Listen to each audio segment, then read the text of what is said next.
Welcome to another edition of Great Health, Abundant Happiness, and Outrageous Love. Mwah. I want to do a video today on being proactive and reactive. Mm-hmm. Is it being proactive and not reactive. Yes. Or being not reactive and instead proactive. That's good. Yes. Either way. And so what we mean by this is, a lot of people react to things that are going on in their environment without really thinking about it. Mm-hmm.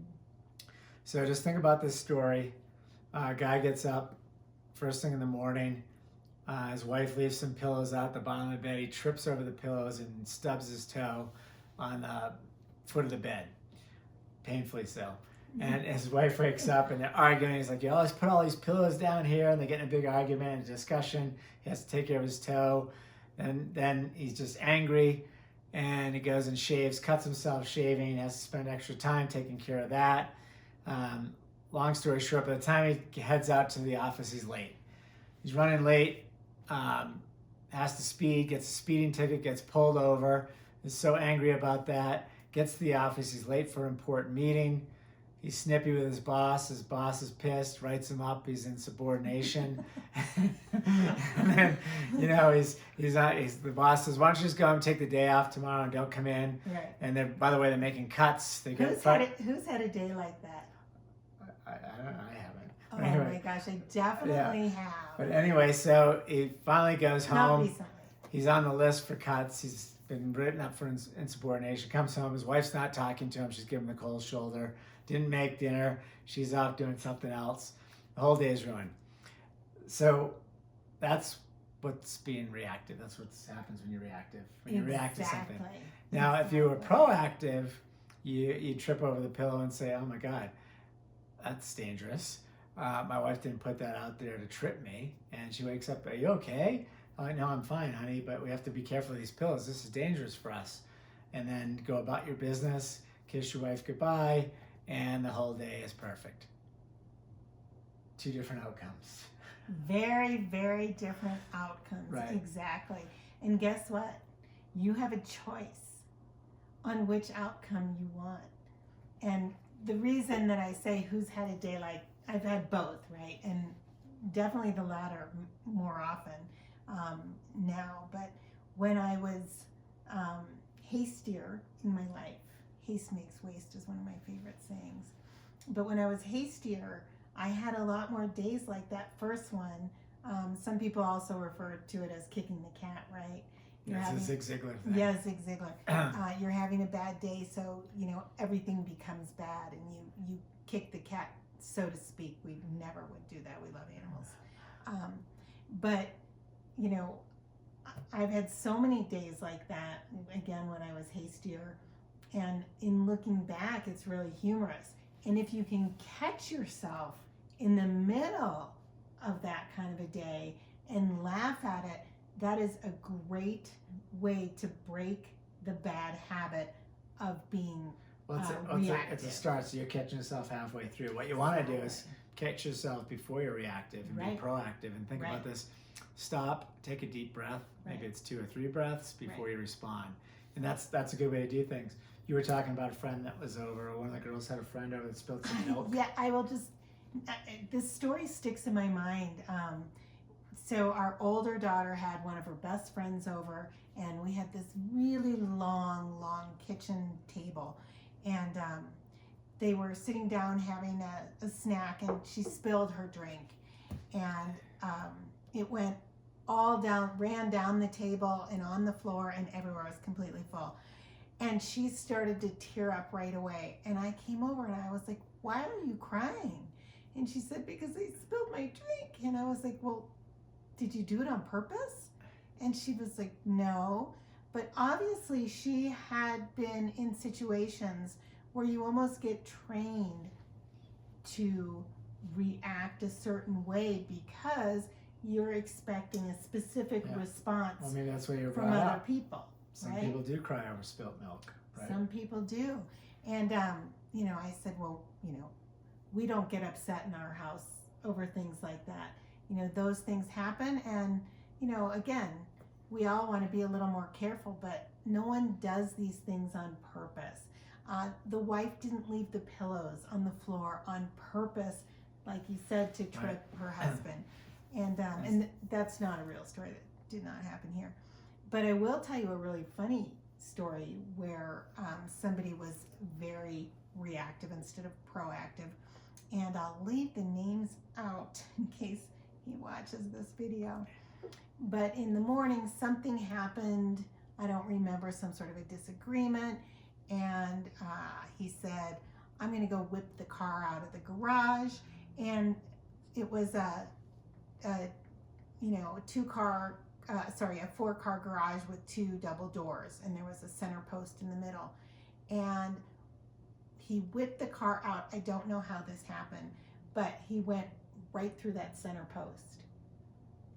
And so what, he's having a bad day before that? Is that what you're saying? he was having a bad day before that, and then a worse day because he whipped the car out. And it's funny, he even used that word, I'm going to whip the car out, which was something that he never said before. And then he was driving me to school, and back then I think it was in high school, and he was a smoker, and I couldn't stand it. And he's in the car, and the windows are up, and I'm on my way to school. I could barely breathe, and I was trying to contain myself because I already knew that the morning wasn't going the way that it should have gone. And I said, can you please put the cigarette out? And he went like this and whipped it to throw it out the window. The window was up. So the ashes and the flame and everything went all over the inside of the car. And this person is meticulous about his cars. And he had a huge blister on his hand because he hit that glass so hard. And these are the things. All reactions. These are all reactive. Right. Instead of saying, oh, honey, I'm so sorry. You're right. I shouldn't be smoking. I'm going to be dropping you off soon. I can light my cigarette after that. But what happens is we get very reactive to what other people say. It's almost as if our ego is... we get there if we're not conscious about what's going on, right? Because there's another story you reminded me of where Karen and I moved into a new town. We're trying to make a good impression. We're going to this black tie. It was a big to-do. Big to-do. And so I'm not a fan of black ties anymore. We don't go to any, but we used to go to quite a few. We still support the causes, but we just don't go to the black ties anymore. Yeah, well, so anyway, we're at a black tie, and we get there. It's probably 10 minutes after there. There's a big wine function too. We got these big glasses of red wine. Beautiful goblets. Yeah, and Karen was talking with her hands and hit it, and it went across my white tuck shirt, just covered it with red wine. This was like in the first 10 minutes of being at this event. Did you say we were new to the neighborhood? Yeah, new to the neighborhood. So anyway, did I react? No. And by the way, I'm not perfect. I'm just telling you the story. It's just the opposite of what we're talking about. Right. Where I kind of laughed about it a little bit, and we just went on about our business and stayed for the party for the rest of the time. Well, now it became kind of a good little opener for all the people that we met. I probably ended up meeting a lot more friends just because, like, who's this guy with a white tuck shirt covered with like tie-dye, like red wine all across it? And I might add, who's that really handsome guy? And people didn't know us because we were brand new in the area. So who's that handsome guy with red wine all over him? I'm either going to go talk to him and he's a drunkard, or he's just an interesting person, or he wore that shirt to the last black tie and someone spilled wine. But taking the fun out of it, you were such a good sport, but it gave us a story instead of it could have gone like this. The point is, you've got to step back, take a breath, and say, does this really matter? Right. Did this person really do this on purpose? Right. Are they doing this to me? All these things, all this anger and reaction is small self ego stuff. Right. And it's a weakness. And we all have fallen into this trap where we become weak in situations like that. And one thing leads to another, leads to another, leads to another, and that's how people end up having a bad life. So, the whole thing is try to be proactive and think about, as things are happening, why is it happening this way? Let me think about it. Should I, react negatively? Absolutely not. It happened. Everything happens for a reason, Mm-hmm. and you just try to make the best of it. Absolutely. Another little scenario, and we're just shooting off all these different scenarios because some are large and some are small. But, our daughter works with us, and she called us today, and she had sent something out and got a response back that was, a little bit rude, and with 5 question marks or something like Let's that. take a sip of wine, so keep your hands down. And 5 question marks unnecessarily with 5 question marks. And so we were talking about it, and I said, just respond back, nicely with a bunch of smiley faces, right? And so she responded back nicely, and then the person came back and responded back nicely to her. But Well, he actually apologized because He did he apologize. misspoke on something. He was Right. completely wrong. because he reacted because he was anticipating this sort of attack, and I think that's what happens to people. People anticipate that if something happens that didn't go the way that they planned, that you've done that to them on purpose, and that's almost never the case. Well, you're also bringing up another piece. So maybe it was anticipated attack and anticipated some type of antagonism. It's what you expect out of life. I mean, you either think that it's a great life and everybody's working with you and working around you to help you, or you think it's a terrible life and everybody's out to get you. Right. I mean, it's really just a choice. We're all in the same life, by the way. Right. Right? Someone's going to look at it like, I'm going to run into all kinds of obstacles today. Somebody else is going to look at it like, I'm going to run into all kinds of opportunities today. Mm-hmm. I can tell you right now which one's going to have the better day, which one's going to be more successful, Right. which one's going to interact with people and be very pleasant and be great to be around. The other person going down this path is going to have a bad day. Right. No matter how you slice it. No matter how you slice it. And a lot of us get behind the wheel of a car and become this different, crazy person, right?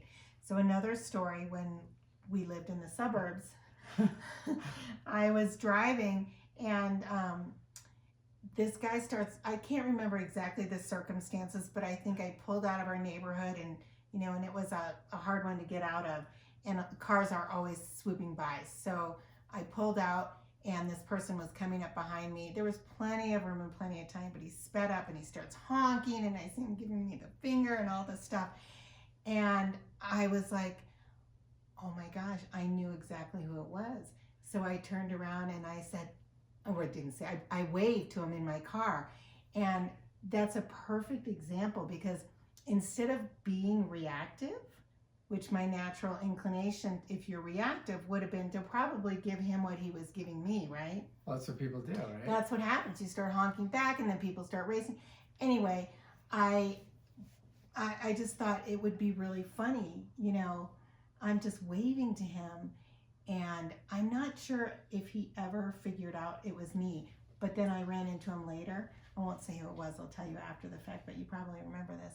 I ran into him later at someone's house, and we were at a dinner party. And I said, that was me that you were laying on the horn. It was in an area where everybody pretty much knew each other. Right. So it was so uncalled for him to be reactive. So what he was doing is he was reacting to a car pulling out, as if I did that to him on purpose. And that's why I'm using this example. It's a great example, because things happen in the car. People in their car, they are not out to get you. They're not doing anything to you. So when you start getting all crazy and reacting to them, they're not even thinking about you, right? Right. It's really an interesting concept. Yeah. So be proactive and not reactive. Well, just step back and think about things. So everything's a choice. And if you can kind of, think from your higher self that, we're all one, and think about, if somebody else is having a bad day, think about why are they having such a bad day. Don't go on the attack and pour gas on the fire. And I think a lot of times an ego does that. So For sure.